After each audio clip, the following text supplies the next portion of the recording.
Hello Sagittarius and welcome to your reading. Sagittarius, we're going to see what messages the divine wants you to receive in this reading. I always remind you that these readings are generalized, so take what resonates with you, leave what doesn't, because that will resonate with someone else who's watching this reading. Sagittarius, if you could subscribe to the channel and hit that notification bell, that would be awesome because it helps with the YouTube algorithms on all that good stuff.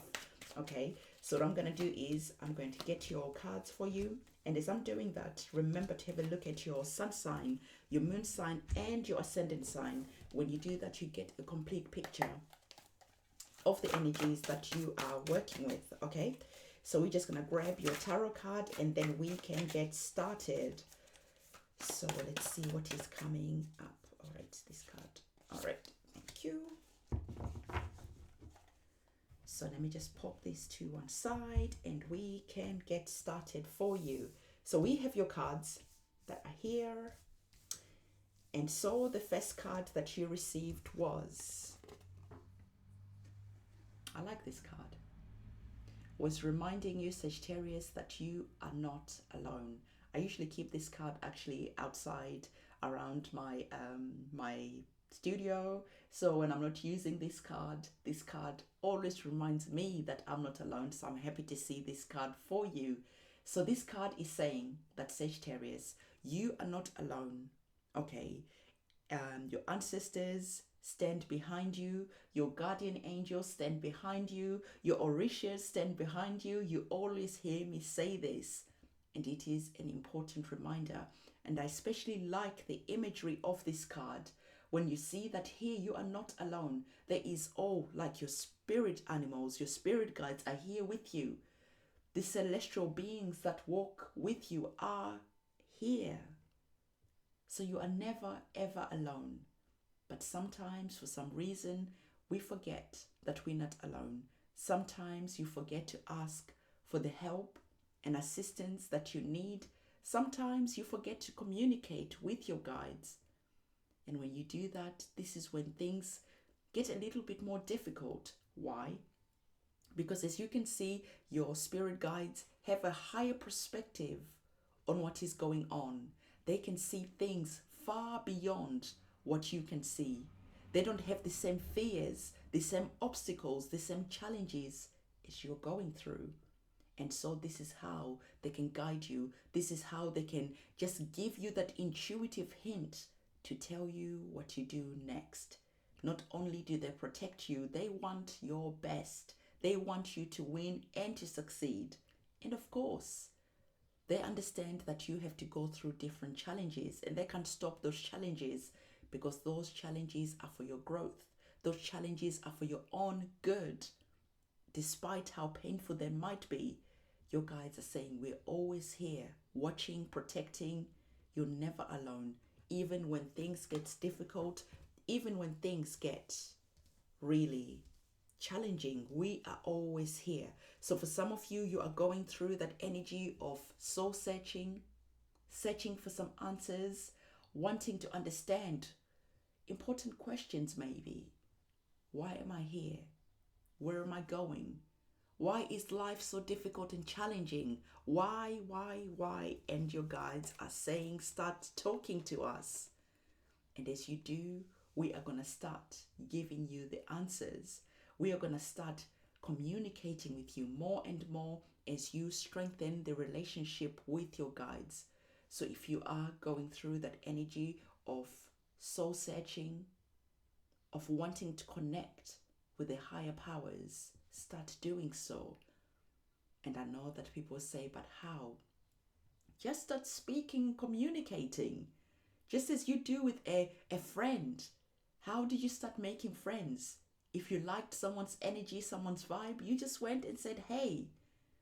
And if they reciprocated the same vibe, you started talking and the bond between you started growing. Equally, that's how you start communicating with your ancestors and with your guides, and always asking for the highest good for me, for all involved, because not all guides and ancestors out there are good.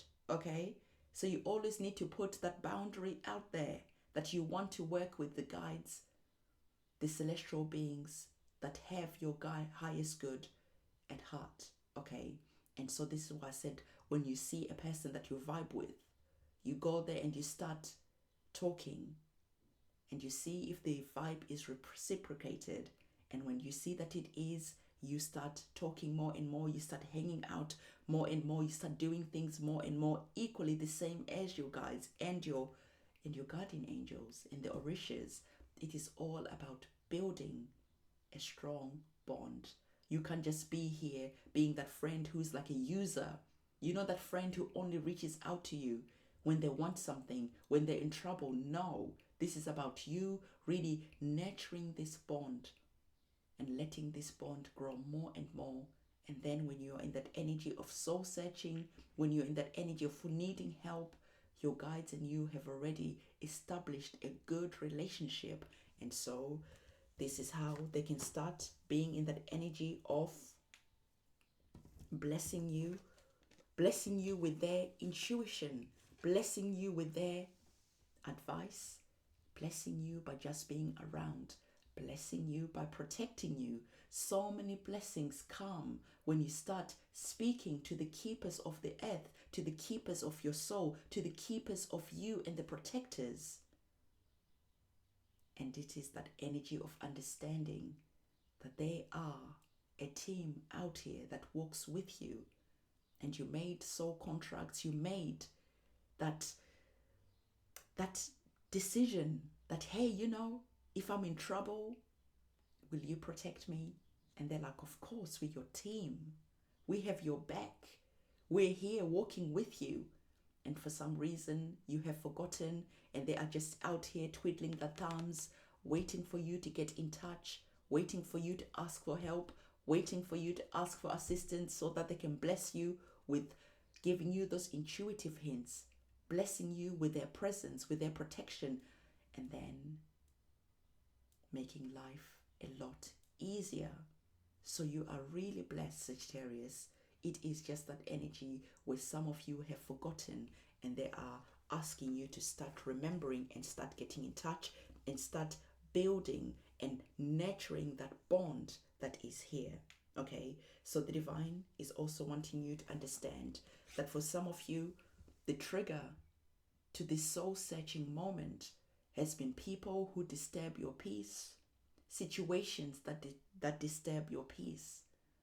And so the divine is saying that learn to ignore people and situations that disturb your peace. Honestly, Mercury retrograde, drives me crazy. So this is that energy where you start working with your guides.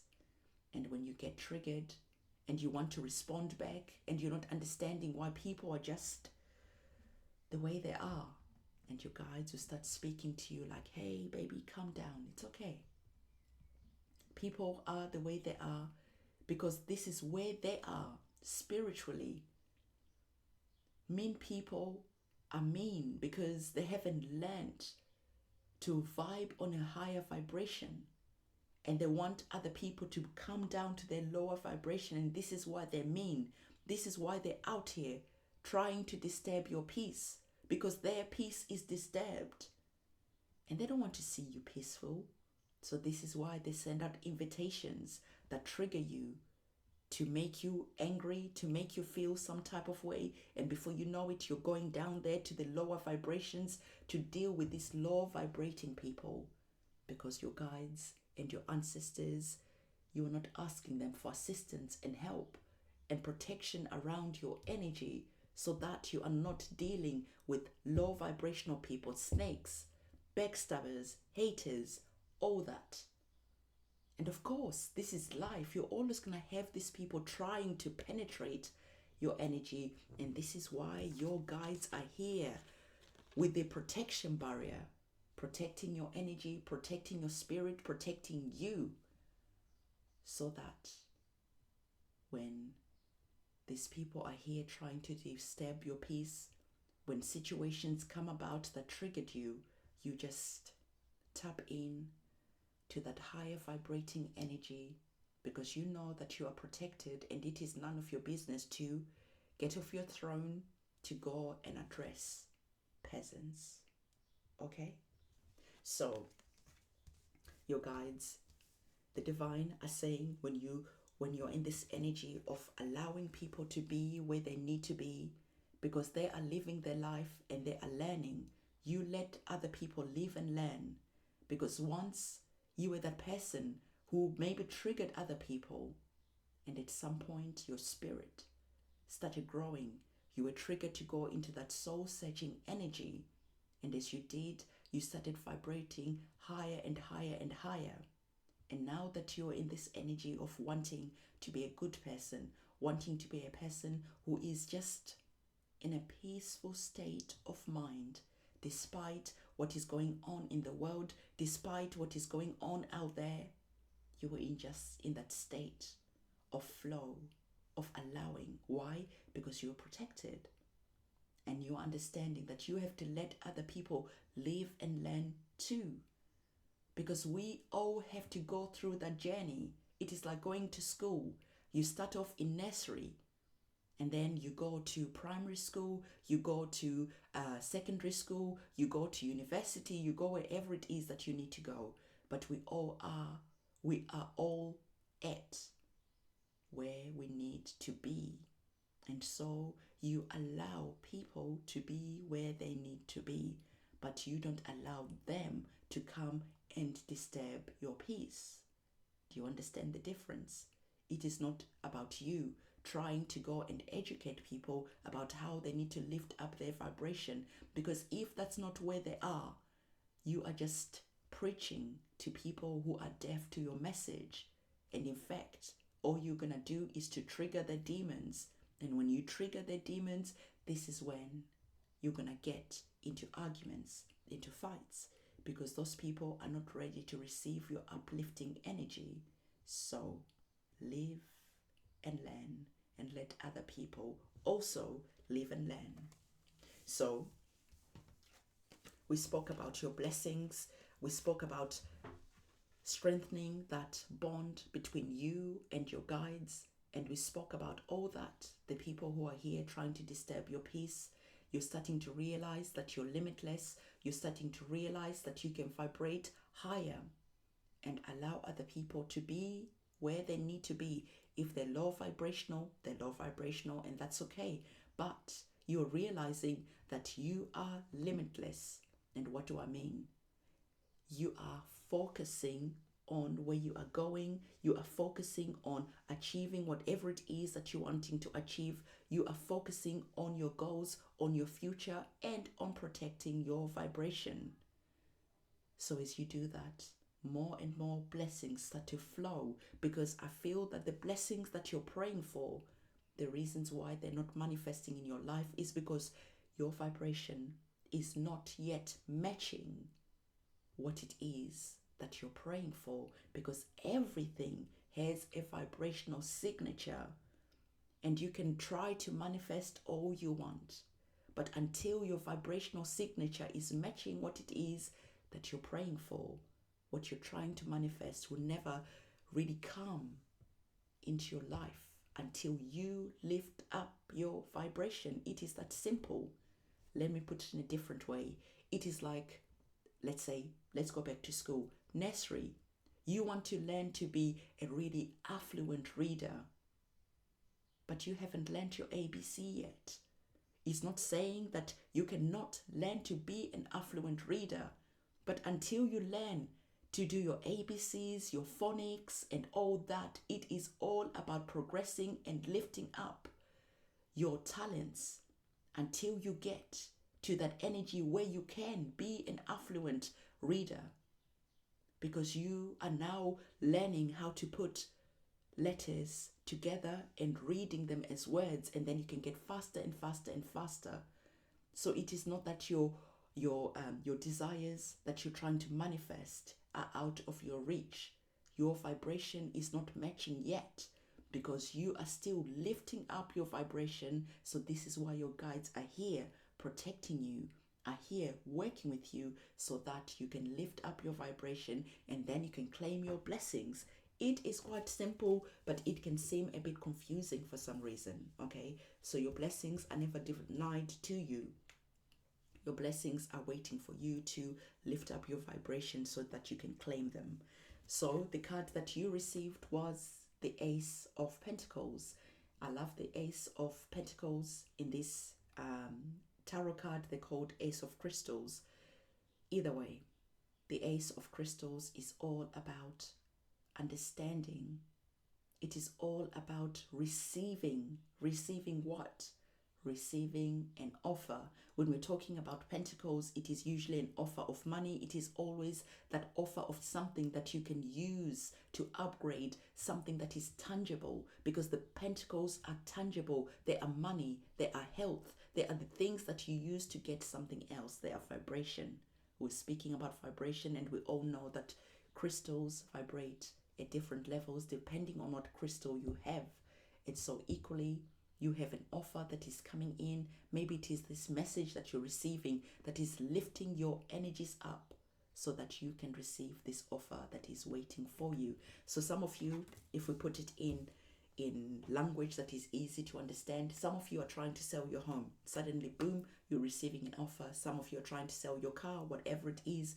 And also this card could be you are getting a marriage proposal. So there is some type of offer that is coming in, but it is worth understanding that this offer that is coming in, it is a seed. It is a potential.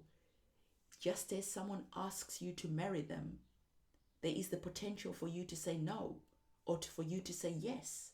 So equally, what is coming in here is full of potential, and then it is up to you what you do with that potential that you are receiving.